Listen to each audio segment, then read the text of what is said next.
Dokumen sertifikat. Sertifikat adalah dokumen yang sahih, yang tidak bisa dibantahkan lagi kecuali dibatalkan oleh pengadilan. Artinya, kepastian hukum perlu dijamin di negara ini. Bagaimana mungkin rakyat sudah punya sertifikat bisa dibatalkan oleh kementerian lain? Problem yang terjadi terhadap persoalan-persoalan tanah di masyarakat, di mana justru masyarakat menengah ke bawah yang mengalami kesulitan ini akibat dari banyaknya mafia tanah yang sangat merugikan masyarakat. Untuk itu saya mengajak kepada kita semua, terutama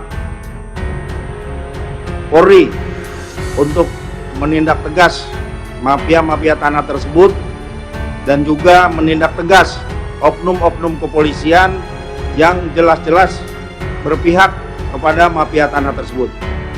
Terima kasih sudah klik video ini. Jangan lupa tekan tombol subscribe untuk bergabung.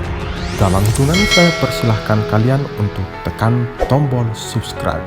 10, 3, 2, 1. Saya ucapkan selamat bergabung dalam channel ini.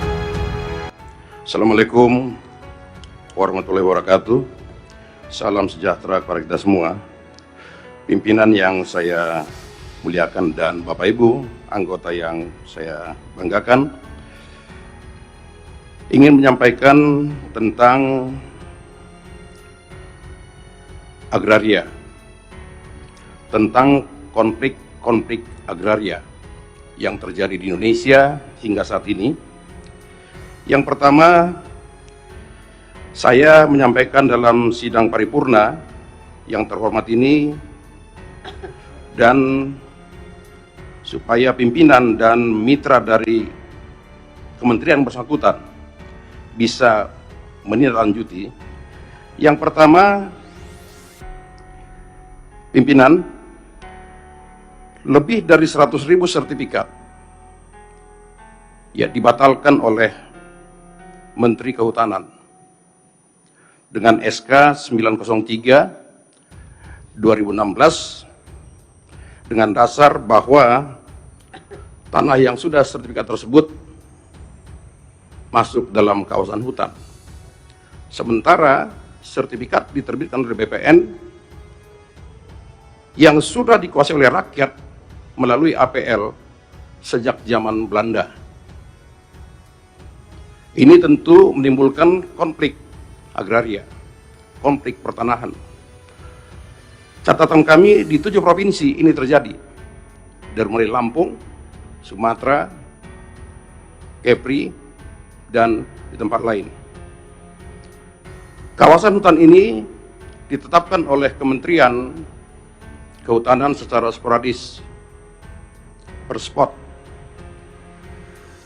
Artinya apa? Dokumen sertifikat. Sertifikat adalah dokumen yang sahih, yang tidak bisa dibantahkan lagi kecuali dibatalkan oleh pengadilan. Artinya, kepastian hukum perlu dijamin di negara ini. Bagaimana mungkin rakyat sudah punya sertifikat bisa dibatalkan oleh kementerian lain hanya karena kewenangannya menyatakan bahwa itu adalah kawasan hutan? Ini menjadi perhatian kita bersama, dan tolong kepada teman-teman di komisi yang bermitra dengan Kementerian Kehutanan bisa menyikapi ini supaya tidak terjadi konflik agraria di masyarakat. Yang kedua, pimpinan, saya baru dari Dapil Sumatera Utara 3. Di dapil saya di daerah Dairi itu didirikan, tinggal 1 menit. Ya, oke, baik. Didirikan Dairi Prima Mineral ya dengan dasar izin pinjam pakai kawasan hutan. Akan tetapi kawasan pinjam pakai tersebut dipergunakan tidak sebagaimana mestinya. Mereka melakukan penambangan dengan cara membuat peledak yang bisa ya membuat masyarakat tidak jelas kehidupannya. Saya sudah mencoba masuk tetapi dilarang ke sana. Alasan mereka, pimpinan tidak memberikan masuk. Saya ingin tahu, karena lapor masyarakat mengatakan tanah mereka tidak bisa mereka masuki karena diportal oleh PT DPM ini. Pemiliknya adalah Bakri.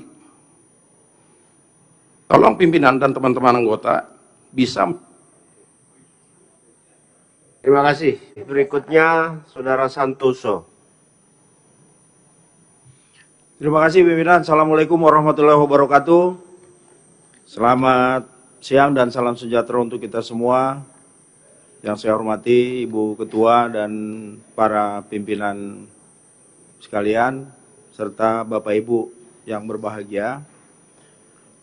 Pertama-tama saya ingin mengucapkan selamat menunaikan ibadah puasa bagi Bapak Ibu yang melaksanakan.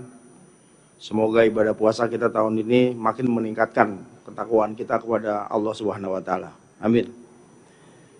Yang pertama, pimpinan dan Bapak Ibu yang saya hormati, bahwa berdasarkan rilis BPS tentang pertumbuhan ekonomi di triwulan pertama ini minus 0,76%.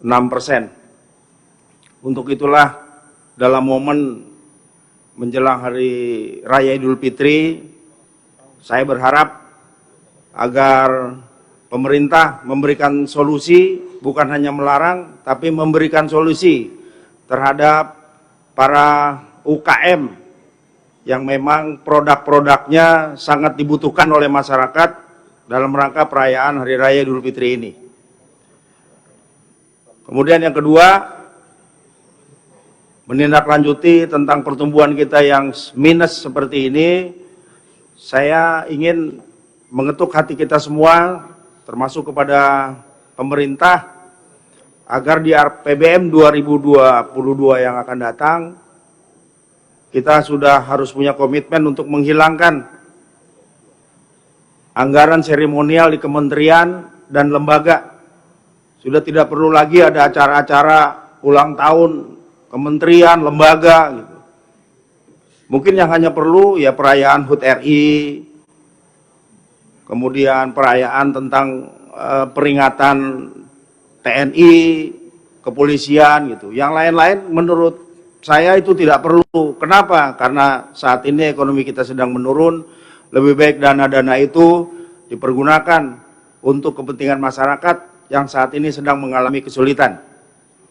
Kemudian yang ketiga, bahwa problem yang terjadi terhadap persoalan-persoalan tanah di masyarakat, di mana justru masyarakat-masyarakat menengah ke bawah yang mengalami kesulitan ini akibat dari banyaknya mafia tanah yang sangat merugikan masyarakat. Untuk itu saya mengajak kepada kita semua, terutama